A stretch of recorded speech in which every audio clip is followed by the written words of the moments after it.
ഇപ്പോൾ സമൂഹമാധ്യമങ്ങളിൽ ചർച്ചയാകുന്നത് ആമിർ അൽ ഖത്താഫി എന്ന ലിബിയൻ ഹാജിയാണ്.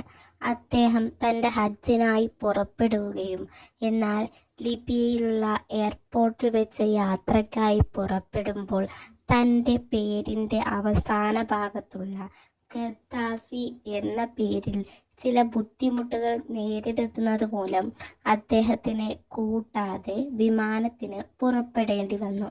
അദ്ദേഹം തൻ്റെ ബുദ്ധിമുട്ടുകൾ നീക്കാൻ അവിടെ നിന്ന് തന്നെ തയ്യാറാവുകയും ആ വിമാനത്തിൽ പുറപ്പെടാൻ അതിയായി ആഗ്രഹിക്കുകയും ചെയ്തു. എന്നാൽ അദ്ദേഹത്തെ കൂട്ടാതെ മറ്റ് യാത്രക്കാരുമായി വിമാനം പുറപ്പെട്ടു. എന്നാൽ അധികം വൈകാതെ തന്നെ ചില സാങ്കേതിക തകരാറുകൾ മൂലം വിമാനത്തിന് തിരിച്ചിറങ്ങേണ്ടി വന്നു. തുടർന്ന് വീണ്ടും സാങ്കേതിക ബുദ്ധിമുട്ടുകൾ നീക്കി വിമാനം പുറപ്പെടാൻ ഒരുങ്ങവേ വീണ്ടും ഖത്താഫി താൻ പുറപ്പെടാൻ വേണ്ടി അപേക്ഷിച്ചു. എന്നാൽ പൈലറ്റ് അതിനെ നിരസിച്ചു. തുടർന്ന് വീണ്ടും യാത്ര പുറപ്പെട്ട വിമാനം സാങ്കേതിക തകരാറുകൾ മൂലം തിരിച്ച് ലാൻഡ് ചെയ്തു. എന്നാൽ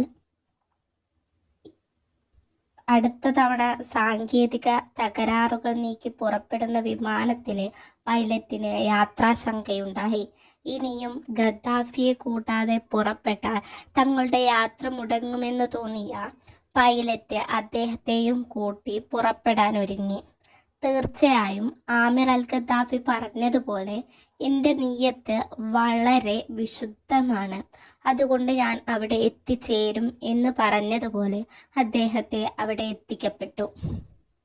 ഇതിൽ നിന്ന് ഒന്ന് മനസ്സിലാക്കാം, നാം തീവ്രമായി എന്തിനെയാണോ നിഷ്കളങ്കമായി ആഗ്രഹിക്കുന്നത് അതിലേക്ക് നാം എത്തുക തന്നെ ചെയ്യും.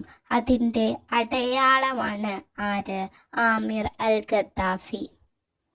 അദ്ദേഹത്തിൻ്റെ യാത്രാ ബുദ്ധിമുട്ടുകൾ ഉണ്ടാവുകയും തുടർന്ന് വിമാനത്തിന് യാത്രാ ബുദ്ധിമുട്ടുകൾ ഉണ്ടാവുകയും 2 തവണ ലാൻഡ് ചെയ്യുകയും പുറപ്പെടാനാകാതിരിക്കുകയും ചെയ്തു. എന്നാൽ 3-ാം തവണ അദ്ദേഹത്തെയും കൂട്ടി പുറപ്പെട്ട വിമാനത്തിനാണ് തൻ്റെ ലക്ഷ്യസ്ഥാനത്തേക്ക് എത്താൻ സാധിച്ചത്. ആമിർ അൽ ഖത്താഫിക്കും ഒരു ലക്ഷ്യമുണ്ടായിരുന്നു. തീർച്ചയായും അദ്ദേഹം അതിനെ കളങ്കമില്ലാതെ ആഗ്രഹിച്ചതാണ്. അതുകൊണ്ട് അദ്ദേഹത്തെ അവിടെ എത്തിക്കപ്പെടും.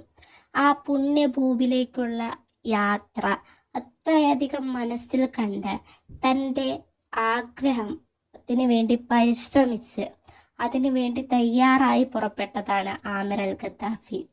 ഇതുപോലുള്ള നല്ല വീഡിയോസിനായി എന്നെ സപ്പോർട്ട് ചെയ്ത് സബ്സ്ക്രൈബ് ചെയ്യുക. Thanks for watching.